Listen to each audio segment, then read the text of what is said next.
এটাই প্রথম ইতিহাসে। এর আগে ইতিহাসে আর কখনো কোনো F-15 কেউ শাটডাউন করতে পারে নাই, এটাই প্রথম।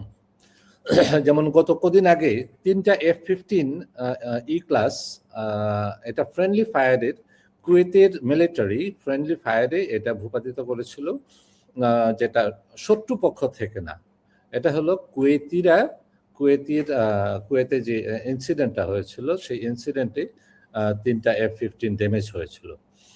এইটা ইরান ক্লেম করেছে, এই যে দেখো আমাদের হাতে এই ফিউসেলাজটা আছে, তার মানে এটা হলো F-15 ই ক্লাসটা। এটা definitely it is an F-15, এবং ওয়াশিংটনও এটা আপনার করেছে, যে কনফার্ম করেছে যে হ্যাঁ আমাদের হাতে, আমাদের কাছে পৌঁছে গেছে এটা।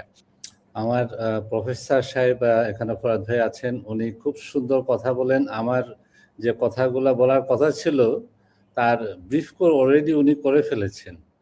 তো আমি আপনাকে কিছু ছবি দিয়ে এটাকে আমি আবার বিশ্লেষণ করব এবং দেখাবো যে ঘটনাগুলো কি ঘটছে। হ্যাঁ, আমি একটা শেয়ার করি দর্শক এবং সবাইকে সালাম এবং শুভেচ্ছা রইল। আমি এই এখন আপনাকে একটা স্ক্রিন দিয়ে শেয়ার করতে চাচ্ছি, আপনি আমাকে একটু সাহায্য করেন। দেখা যাচ্ছে? জি, দেখা যাচ্ছে। আচ্ছা, এটা হলো F-15 ই ক্লাস। এই F-15 ই ক্লাসে আমি আপনার কার্সার দেখা যাচ্ছে? জি জি, হ্যাঁ দেখতে পাচ্ছি, দেখতে পাচ্ছি। আচ্ছা, এই যে এখানে দেখেন, এটা ওনাকে বলা হয় পাইলট। ওনার কাজ হলো এই এয়ারক্রাফটকে চালানো এবং ফ্লাই করা, যা কিছু ম্যানুভার করা সবকিছু ওনার কাজ। এবং উনি যে আছেন সেকেন্ড পারসন, এই সেকেন্ড পারসন ওনাকে বলা হয় WSO, ওয়েপন সিস্টেম অফিসার। এই WSO ওয়েপন সিস্টেম অফিসার উনি করেন কি, কোনো টার্গেটকে লক করে তারপরে উনি সেটা লঞ্চ করেন। এবং যখনই কোনো মনে করেন কোনো ট্রাক বা ট্যাঙ্ক বা কোনো বিল্ডিং বা কোনো কিছু, এটাই হলো ওনার কাজ, এই WSOর কাজ। তো এই ইয়েগুলা F-15 ই ক্লাসটা বেশ কয়েকটা কাজ করে। এয়ার ডগে, যেমন ডগ ফাইট আমরা বলি যে air two air fight, air থেকে আরেকটা বিমানকে ধ্বংস করা, এটা তার কাজ। এবং শুধু এয়ার টু এয়ার না, এয়ার টু গ্রাউন্ডেও, যেমন ট্যাঙ্ক, তারপর ঘরবাড়ি, এগুলা বিল্ডিং বা কোনো হাই প্রোফাইল টার্গেট, সেই টার্গেটকে আপনারা লঞ্চ করা। এই হলো তার মিসাইলগুলা, আপনি দেখতে পাচ্ছেন তাই না? এই যে এইগুলা হলো তার মিসাইলগুলা, এবং এইগুলা হলো প্রত্যেকটাই লেজার গাইডেড, মানে যে ভায়া স্যাটেলাইট, এটা একদম পিন পয়েন্ট জায়গা মতো পৌঁছে যায়। আচ্ছা, দেখেন এখানে বলা হচ্ছে কি, এই দুইজন অফিসারের মধ্যে একজনকে রেস্কিউ করা হয়েছে আর আরেকজন মিসিং। তো এটা আবার ক্লেম করছে ইরান যে তারাও কিন্তু পাচ্ছে না যে এই পাইলটটা কোথায়। আর না হয় এত সময় আমরা পেয়ে যেতাম, খবর পেতাম যে ইরানের গভর্নমেন্টের বা IRGCর হাতে উনি পিওডাব্লিউ মানে হলো প্রিজনার অফ ওয়ার। তো প্রিজনার অফ ওয়ার যখন একজন অফিসার যখন প্রিজনার অফ ওয়ার হয়, তখন জেনেভা কনভেনশনের কিছু রুল থাকে, সেই রুল অনুযায়ী তাকে সব ফেসিলিটিস দিতে হয়। কিন্তু যুদ্ধক্ষেত্রে সাধারণত এগুলো হয় না। যেমন জন ম্যাককেইন ভিয়েতনাম যুদ্ধে 1968-এ ভিয়েতনাম যুদ্ধে হ্যানয়ের পাশে যে ওনার প্লেনটা ক্র্যাশ করেছিল, এবং উনিও পিওডাব্লিউ ছিলেন 7-8 বছর। তো 7-8 বছর পরে 1973-তে উনি মুক্ত হন। তো এই হলো F-15 ই ক্লাসটা। এখন এই F-15 ই ক্লাস না, অনেকে বলছেন যে এটা F-35। এটা যে F-15 ই ক্লাস, তার প্রমাণ হলো এই যে দেখছেন আপনার রেড সাইনটা, এই রেড সাইনটা, এটাকে বলে, এই ইয়েটাকে বলা হয় যে ভার্টিক্যাল স্টেবিলাইজার, যেটা যে লেফট রাইট এয়ারক্রাফটকে মুভ করতে সাহায্য করে। এইটারই একটা ফিউসেলাজ এটা হলো F-16। তারপরে আমি আপনার যাচ্ছি আমি একটার পর একটা। উম, উম, উম, এখানে আসবো আমি। এই যে আপনার রেড রেড কালার, এইটা ইরান ক্লেম করেছে, এই যে দেখো আমাদের হাতে এই ইয়েটা ফিউসেলাজটা আছে, তার মানে এটা হলো F-15E ক্লাসটা। এটা definitely it is an F-15, এবং ওয়াশিংটনও এটা আপনার ইয়ে করেছে, যে কনফার্ম করেছে যে হ্যাঁ আমাদের হাতে আমাদের কাছে পৌঁছে গেছে এটা। এই যে ফরাদ ভাই যে বললেন যে আরো 2টা হেলিকপ্টার, হ্যাঁ এটাকে হলো রেস্কিউ মিশন। এই যে হেলিকপ্টারটা দেখছেন, 2টা হেলিকপ্টার, এটা রিফুয়েলিং হচ্ছে। রিফুয়েলিং মানে তাদের কন্টিনিউ চলতে হয়, তো কন্টিনিউ আপনার দেখতে হয় যে কোথায় সিগন্যাল পাওয়া যায়। প্রতিটা যে WSO বলেন, তারপর পাইলট বলেন, তাদের কাছে কমিউনিকেশন ডিভাইস থাকে, যে রেডিও কমিউনিকেশন ডিভাইস।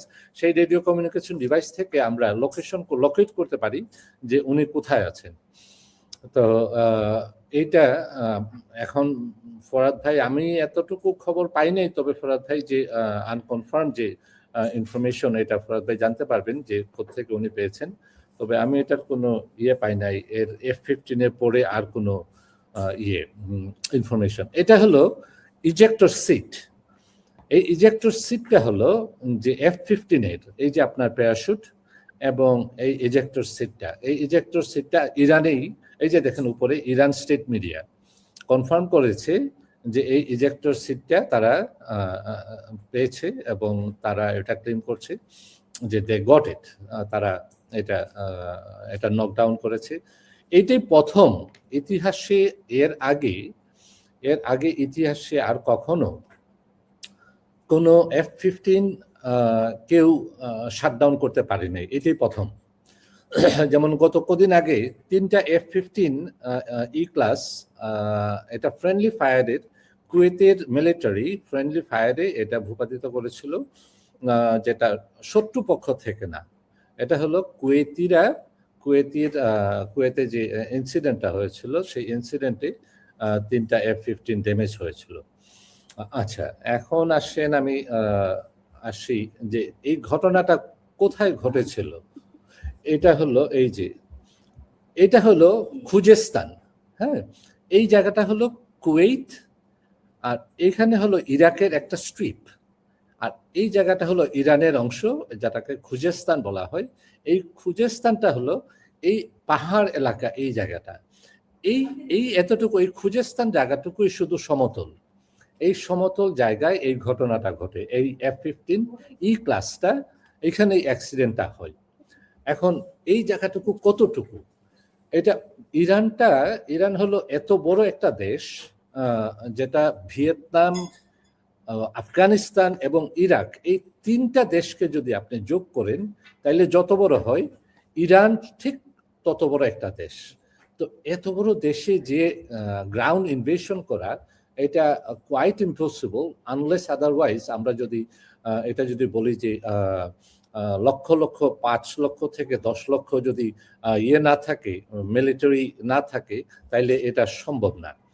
এটা হলো যে KC-135 এক্সকিউজ মি, KC-135 এর কাজ হলো যে এই যে পিছনে যে দেখছেন, এটা টেল, এটা দিয়ে রিফুয়েলিং করা হয় F-15, F-16E ক্লাস, আপনার F-18, F-22, তারপর F-35 যা আছে সবাইকে।